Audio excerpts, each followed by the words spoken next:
Now, we believe that this is live footage of Nicolas Maduro being escorted down the steps of a plane that's carried him and his wife Celia Flores to Stewart International Airport, north of New York City. Hard to see because it is now nighttime in the US, approaching 5:30 in the evening there in the middle of winter. But we believe one of those figures on the steps is the former Venezuelan president. I'm being told that is definitely Nicolas Maduro being escorted slowly down the steps of that aircraft. He and his wife Celia Flores, a leading politician and lawyer in her own right, were both captured in the presidential complex of Venezuela's capital, Caracas, in a swift nighttime raid by US Special Forces, supported by air and sea military as well. We heard from US President Donald Trump in the hours that have passed, talking about how successful the operation was in their eyes. And now we have Nicolas Maduro about to set foot on American soil to face, in the words of US Attorney General Pam Bondi, American justice in American courts. We know that he and his wife are going to be charged with allegations of drug trafficking. We know this is an astonishing twist in a series of events starting months ago when the US military began attacking alleged drug trafficking boats in the Caribbean, supposedly carrying narcotics from Venezuela to the mainland United States. More than 100 people dying in those attacks. We think Nicolas Maduro is now being put in a vehicle of some sort to be transported from that airport north of New York into the city itself, where he will be held in custody before the legal proceedings get underway. Apologies that it's so dark there. Clearly that camera was put in place some time ago when it was still daylight, US time.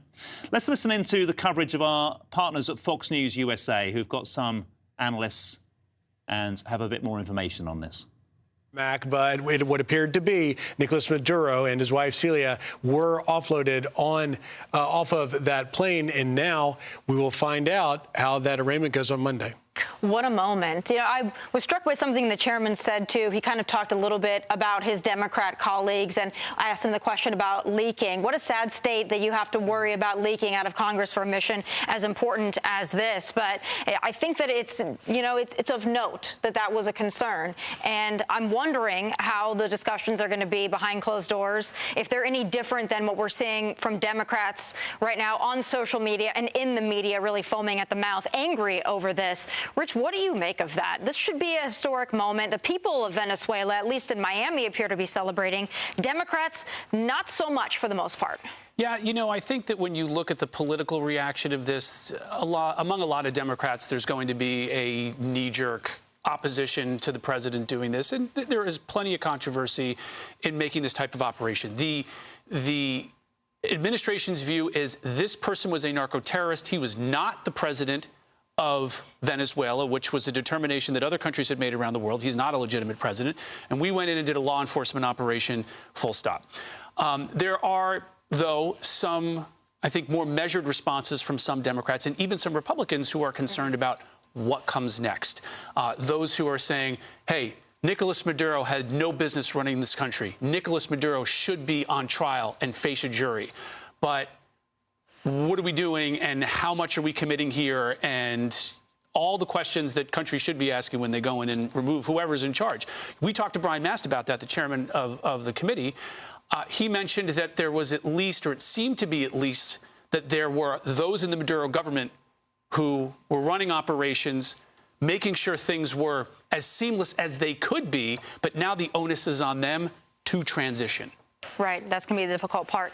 Molly, just picking up on that in the what happens next year, I'm sure the president and his team were well aware of what happens when you remove a leader. We've been through this more than once. But the president and the Secretary of State seem pretty confident, even though we don't know the exact plans. They seem pretty confident in what's next. At least that's what I drew from the press conference at Mar-a-Lago this morning. Yeah, they may have a greater plan that they're enlightening all of us to at this point in time. They talked about Rich, to your question that you asked about Delcy Rodriguez, where she is, and leaning some of their hopes on the leader that was actually fairly close to Maduro, right? That she might help control the situation down there. But in fact, she's actually spoke out and sort of defying what Trump had initially said, calling for the release of Maduro, which has given us, some question as to who the next person is that will ensure that things remain peaceful during a transition time. There's a question about what an interim government will look like and when elections might be held and what that looks like.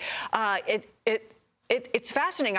I think really the truth is right now there are a lot of questions and a lot we don't know about how things precisely will be run, who will be in charge at all the different sticking points. And Congress is going to be asking a lot of those questions, and they've demanded briefings. So I think a lot of eyes will turn to Washington, and they'll be asking some of those tough questions, and hopefully we'll all get some of the answers to those questions in the coming days and weeks. Griff, what do you make of that, what Molly just spoke about there? Not only the sitting president in Venezuela currently, but also Machado. We know she's a Nobel Peace Prize winner. She had very kind things to say about President Trump. She's posted on social media today, but he mentioned this morning in that press conference that she's not ready or she doesn't have the respect of the people of Venezuela. Maybe it was a yet. He's very hesitant to discuss anything about regime change, but what did you make of that? I thought it was definitely of note this morning. Well, when I first asked President Trump the question about Maria Corina Machado this morning, he said, well, no, I don't know. I don't think so. He was very vague with that and said we have to wait and see what happens on the ground. But then in the press conference, to your point, Tommy, he said essentially that he did not believe that she had this, quote, support or respect of the people in that country. A very interesting choice. And then he went on to talk about how Vice President Delcy Rodriguez had been sworn in and she was willing to do what the U.S. wants her to do to get that country back on the right track. But to Molly's point, she's now apparently been speaking out, not only condemning the attack and calling for Maduro's release, but adding, pretty spirited rhetoric saying that Venezuela will, quote, never return to be a colony of another country. Now, that tells me that at least in the very near future, this transition, if it's going to be with her, is not going to go very smoothly.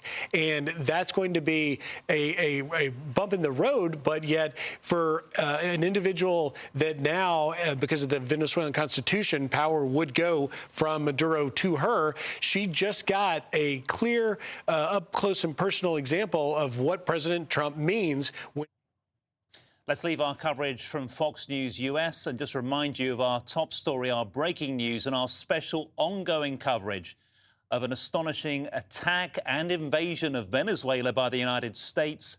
Overnight, a seismic shift to the world order, Donald Trump saying the U.S. will indefinitely run the Venezuelan government after capturing its president, Nicolas Maduro, and his wife, Celia Flores, in an extraordinary military operation. After being forcibly removed from the presidency and from the country, this was Maduro arriving at Stewart International Airport north of New York to face trial on drug trafficking charges. We expect him to have an arraignment in New York on Monday, U.S. time. These pictures just into us a few moments ago.